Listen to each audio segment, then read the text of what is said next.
με το που θα αρχίσει η σεξουαλική ζωή σε μια γυναίκα, σε όποια ηλικία και να είναι αυτή, ενώ προς τα κάτω, θα πρέπει η γυναίκα να απευθύνεται σε έναν γυναικολόγο και να κάνει ένα pap test.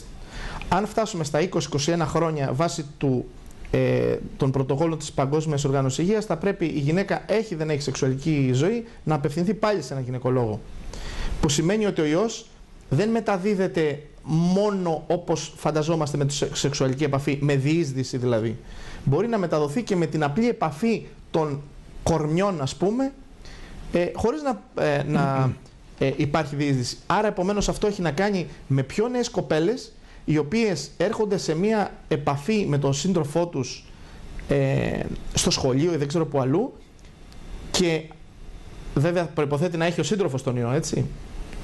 Και αυτό μπορεί να μεταφέρει τον ιό. Παρεπιπτόντως, υπάρχει στη βιβλιογραφία, πώς να το πω, report που λέει ότι έχει μεταδοθεί και από πετσέτα.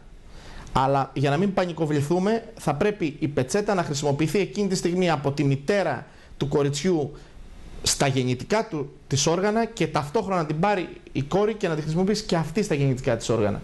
Και αυτό και να γίνει πάλι, είναι απίθανο να γίνει μεταδοσίο, αλλά έχει περιγραφεί και κάτι τέτοιο ως σπάνια περίπτωση.